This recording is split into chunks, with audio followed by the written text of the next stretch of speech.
नमस्कार, मैं हूँ हीलर स्वाति कुमार और मेरे इस YouTube channel magical journey of healing में आप सभी का स्वागत है।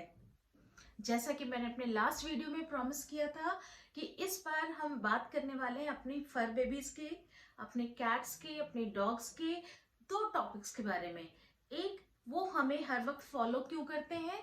दूसरा, वो हमें किस तरीके से अपना प्यार दिखाते हैं। तो सबसे पहला टॉपिक, आपने कई बार देखा होगा कि अगर आप वॉक कर रहे हैं, रूम में एक रूम से दूसरे रूम में जा रहे हैं, बालकनी में जा रहे हैं, आपका जो पेट है वो हर जगह आपको फॉलो करता जा रहा है और आप भी सोचते हैं ये पता नहीं ये क्यों नहीं टिक कर बैठ रहा है, क्यों मुझे फॉलो करता जा रहा है। There could be many reasons. सबसे पहली चीज, उसको आपका अटेंशन चाहिए। हो सकता है आप अपने काम में बिजी हैं, आप फोन पे लगे हुए हैं या फिर आप कुछ और काम कर रहे हैं और उसको वो अटेंशन नहीं मिल पा रहा हो। कई बार आप देखते हैं कि जब उनके खाने का टाइम होता है या उनके वॉक का टाइम होता है, वो आपको फॉलो करना शुरू कर देते हैं क्योंकि उनका बायोलॉजिकल क्लॉक उस तरीके से सेट है। आप जैसे मैं अपने पेट को शाम को 5 o'clock जब मैं चाय पीती हूँ तो मैं उसके साथ उसको रस्क देती हूँ। अब मुझे ये देखने की घड़ी देखने की जरूरत नहीं होती है कि 5 बज गए हैं, क्योंकि वो जिस तरीके से मेरे चारों तरफ घूमता है मुझे पता होता है ये उसके रस्क का टाइम हो गया है, अब उसको कुकीज चाहिए ही चाहिए। तो या उन्हें वॉक पर जाना हो या उन्हें उनके डिनर का टाइम हो, उनके मील का टाइम है, तो वो आपको फॉलो करते हैं।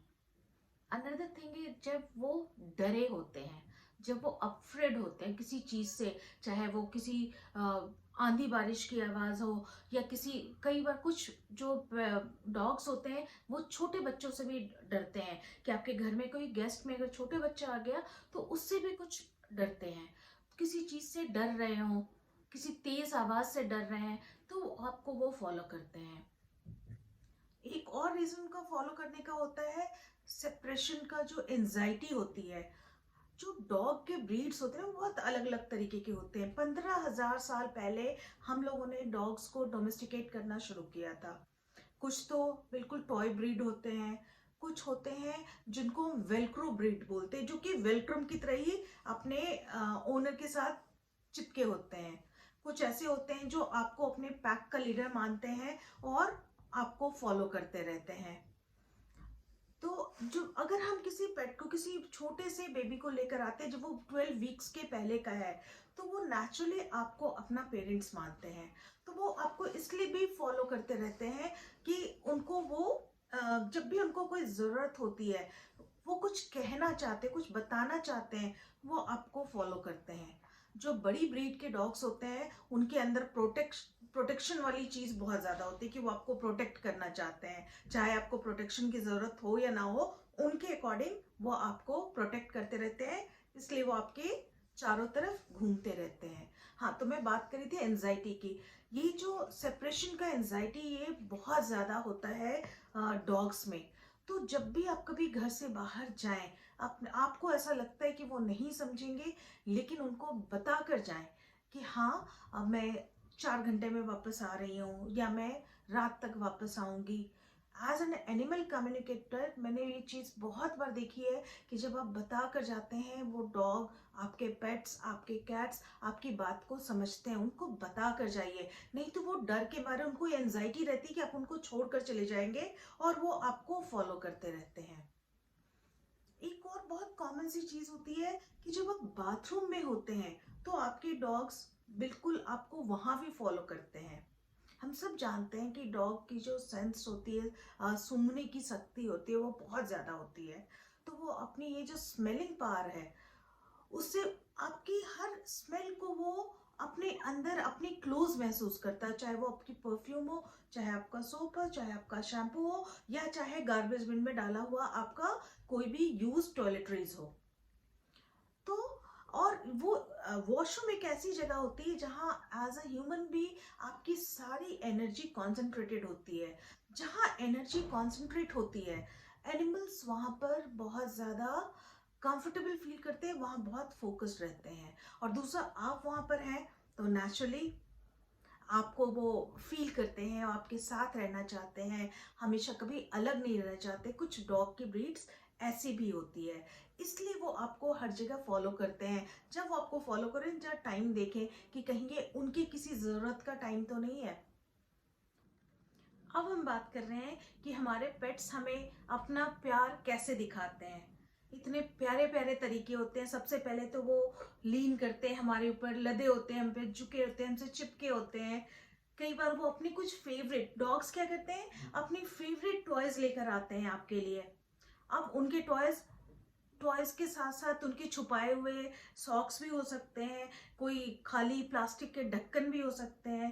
कैट्स जो है वो अपना प्रे, अपना शिकार उठा कर लाती हैं आपके लिए। वो इसलिए एक उनका अफेक्शन दिखाने का तरीका है। दूसरा, वो आपको, जैसा मैंने पहले भी बोला, अपने पैक का लीडर मानते हैं। और लीडर मानते हैं मतलब जो भी उनके लिए सबसे इंपॉर्टेंट चीजें हैं वो आपकी हैं। हमेशा वो आपके साथ आपके बिस्तर में रहना चाहते हैं, वहीं सोना चाहते हैं। डॉग्स के लिए तो दो रीजन है अकॉर्डिंग टू डिफरेंट ब्रीड्स, कि कुछ आपको प्रोटेक्ट करना चाहते हैं, कुछ आपसे प्रोटेक्शन चाहते हैं। कैट्स के केस में, कैट्स दिन में 16 घंटे सोती हैं, तो उनको सोने के लिए कुछ ऐसी कंफर्टेबल जगह चाहिए जहां वो बिल्कुल कंफर्टेबल रहें। तो एक इंसान के लैप से ज्यादा कंफर्टेबल क्या हो सकता है, उनके साथ से ज्यादा कंफर्टेबल क्या हो सकता है। तो इसलिए कैट्स या डॉग्स आपके बेड पर, आपके बिस्तर में आपके साथ रहना चाहती हैं। आईज कांटेक्ट, जब आपका डॉग आपके साथ आई कांटेक्ट करता है, which means he is saying कि आई लव यू। बहुत सिंपल से, क्योंकि जब वो आपकी आंखों में देखते हैं, उनके ब्रेन में ऑक्सीटोसिन रिलीज होता है और ये इतना स्ट्रांग होता है जैसे किसी न्यू बॉर्न बेबी के लिए उसकी मदर के अंदर जो बिल्कुल वो प्यार वाली फीलिंग होती है, यही इनके अंदर होता है। जब वो रूम क्रॉस करते रहते हैं, डॉग्स क्या करते हैं, वो आपको चेक करते रहते हैं कि हाँ she is okay, he is okay. अपने ओनर्स को एक क्रॉस करते हुए भी देखते जाते हैं। कैट्स, एक स्लो ब्लिंक होता है उनका, बहुत प्यारा सा ब्लिंक होता है जब वो एक रूम से दूसरे रूम पर जाती रहती है। और ये तरीका होता है उनका प्यार दिखाने का, उनका आपके लिए अफेक्शन दिखाने का। जब डॉग्स आपको अपना अफेक्शन दिखाते हैं तो उनकी पूंछ थोड़ी तेजी से हिलने लगती है और थोड़ा सा राइट साइड में होता है। जब कैट्स अपना अफेक्शन दिखाते हैं तो उनकी पूंछ स्ट्रेट होकर ऊपर से बिल्कुल स्ट्रेट होती है और टिप पर थोड़ी घूम जाती है। It is their way of showing affection. Cats का तो एक बंटिंग का भी है, यानी वो अपने चेहरे को आपके चेहरे पर या आपके बॉडी पर वो घिसती है, थोड़ा अपना टेरिटरी मार्क करती है कि हाँ, ये अपना स्मेल छोड़ती है, अपना सेंट छोड़ती है कि हाँ, he is my person, she is my person. तो बहुत प्यारे प्यारे तरीके होते हैं इनके, जिनसे ये हमेशा हमें अपना प्यार दिखाते हैं। जब आप चल रहे हैं तो आपके साथ बिल्कुल चिपक चिपक कर चलते रहते हैं। सच में एनिमल्स का जो लव होता है ना, ये अनकंडीशनल होता है, इसका कोई कंपैरिजन ही नहीं है। इसलिए इनको हीलर्स भी बोला जाता है। कई जगह पे, कई हॉस्पिटल्स में भी एनिमल्स को ले जाया जाता है। बाहर की कंट्रीज में, यहाँ भी कम है ये कॉन्सेप्ट कि भाई एज अ हीलर आप डॉग्स को ले जाते हैं वीकली बेसिस पर, क्योंकि इनका ये जो अनकंडीशनल लव है ना, ये हमें बहुत ज़्यादा रिलैक्स करता है। अगर आपकी लाइफ में कोई पेट है तो आप इस बात को ज़रूर समझ सकते हैं। अगर नहीं है, पॉसिबल है, तो ज़रूर लेकर आइए। एक पेट को अपना लाइफ में एक इम्पोर्टेंस दीजिए और आप खुद ही कितना चेंज फील करेंगे। तो आज के लिए बस इतना ही। मिलते हैं फिर अगले वीडियो में एक नए टॉपिक के साथ। तब तक के लिए please like, follow and subscribe my channel. Take care, good bye.